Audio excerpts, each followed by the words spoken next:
नमस्कार मित्रों, मैं डॉक्टर आईपी सिंह। पिछले कुछ वीडियो मैंने महाराजा सूरजमल ब्रिज विश्वविद्यालय भरतपुर की जो वार्षिक परीक्षा बीए बीएससी की शुरू होने जा रही है, उसके लिए बीए में हिंदी लिटरेचर के बीए पार्ट थर्ड और बीए पार्ट फर्स्ट के पेपर के कुछ टिप्स आपको दिए थे, जिससे कि वो पेपर आप आसानी से हल कर सकें। बीए पार्ट सेकंड का भी फर्स्ट पेपर का टिप्स मैंने आपको दे दिया था और आज इसके सेकंड पेपर का टिप्स आपको दे रहा हूँ। ध्यान रखें, ये सेकंड पेपर जो है ये पाठ्यक्रम की दृष्टि से इस समय सबसे कम पाठ्यक्रम का प्रश्न पत्र है और थोड़ी सी मेहनत करके आप इसके सारे क्वेश्चन आसानी से हल कर सकते हैं। तो आइए देखें, इस सत्र की परीक्षा के लिए पाठ्यक्रम कम तो किया गया है, पर स्पष्टता निर्दिष्ट नहीं किया गया है कि कितना भाग निर्धारित है। अतः गत सत्र के आधार पर तैयारी करें। पाठ्यक्रम क्या क्या है आपका? उपन्यास में मानस का हंस है, जो अमृतलाल नागर जी द्वारा लिखा गया है। एकांकी में पर्दे के पीछे उदय शंकर भट्ट, विश्व कन्या गोविंद बल्लभ पंत और लक्ष्मी का स्वागत उपेंद्र नाथ अस्क की एकांकी रखी गई है। अंक विभाजन इस प्रकार है, 2 व्याख्या आएगी आंतरिक विकल्प के साथ, अर्थात क में 2 भाग होंगे अथवा के साथ और ख में 2 भाग होंगे। तो एक व्याख्या उम्मीद करें उपन्यास की होगी और एक एकांकी की होगी। आलोचनात्मक प्रश्न 2 आएंगे, आंतरिक विकल्प दे होगा, अर्थात प्रश्न संख्या 2 उपन्यास से आएगी और प्रश्न संख्या 3 जो है वो एकांकी से आएगी। तो तैयारी कैसे करें?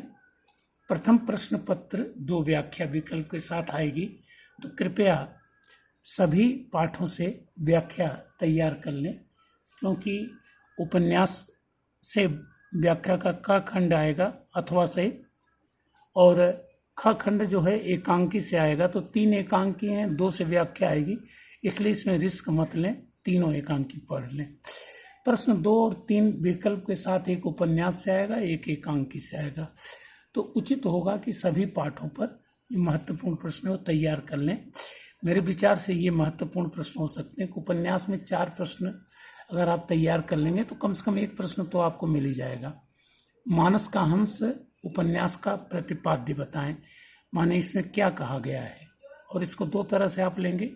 एक ये तुलसी की जीवनी है और दूसरा तुलसी की समकालीन जो सामाजिक, आर्थिक, राजनीतिक व्यवस्थाएं हैं उसको भी उद्घाटित किया गया है। नंबर 2, मानस का हंस उपन्यास के नायक का निर्धारण कर उसके चरित्र की विशेषताएं बताए। तो पहले ही बताया कि मानस का हंस जो है वो तुलसी की जीवनी पर आधारित है। तीसरा है, मानस का हंस उपन्यास कला के आधार पर मूल्यांकन करें। तो वो 6 पार्ट होते हैं, जो आप लेंगे। पहले भूमिका बना लें, फिर 6 पार्ट गिनवा दें। कथा वस्तु, दूसरा चरित्र या पात्र, नंबर 3 संवाद योजना या संवाद कथोपकथन, भाषा शैली, चौथा होगा 5वां देश काल वातावरण और 6ठा उद्देश्य। और मानस का हंस उपन्यास के नारी चरित्रों पर टिप्पणी लिखें, चौथा प्रश्न हो सकता है। मित्र, इसमें माँ रत्नावली के साथ साथ कुछ विशेष नारी चरित्र दिए गए हैं। एक नाचने वाली वेश्या है, तुलसी जिसके प्रेम पास में अपने को महसूस करते हैं। 3, जब वो अपने राजापुर गांव में आते हैं तो महिलाएं हैं जो उन्हें चरित्र की दृष्टि से भटकाने की कोशिश करती हैं। इसके अलावा गुरु माता हैं, समझे आप ना, और कुछ और चरित्र भी हैं, तो इनका उल्लेख करें, लेकिन केंद्रित होगा माँ रत्नावली पर ये उत्तर। तो 4 प्रश्नों पर हमारे ख्याल से आपका काम हो सकता है।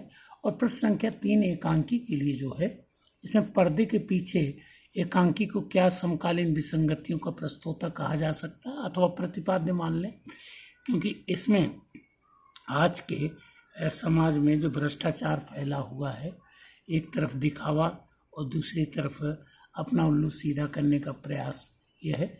विषकन्या एकांकी का प्रतिपाद्य, इसमें भी राजाओं महाराजाओं की जीवन शैली दर्शाई गई है कि किस प्रकार वासना में अंधे होकर के वे अपना सर्वनाश करने के लिए तत्पर होते हैं। और नंबर 3, लक्ष्मी का स्वागत एकांकी को क्या मध्यवर्गीय लोगों की मानसिकता का प्रस्तोता माना जा सकता है? तो इसमें भी आप देखेंगे कि बहू के मर जाने पर बेटा जो है माने उसका पति अपने बच्चे को, बीमार बच्चे को लेकर के परेशान है। उधर माँ बाप जो है उसकी दूसरी शादी जिसमें दहेज ज़्यादा मिलता है उसके लिए तत्पर है। और अंत में आकर के एक दुखांत सी स्थिति बनती है, बेटा खत्म हो जाता है और माँ बाप दहेज के लोभ में बच्चे की शादी मान लेते हैं। तो प्रतिपाद्य के रूप में ये आ सकता है। और मेरे विचार से इन सारे प्रश्नों का उत्तर मेरे YouTube चैनल पर है, तो कृपया इसे पढ़ें, लाइक करें और इसके अनुसार तैयारी करें, अपने दोस्तों को भी सूचित करें। कोई विसंगति हो तो टिप्पणी करें, मैं उनका निराकरण देने का प्रयास करूँगा। थैंक यू, धन्यवाद।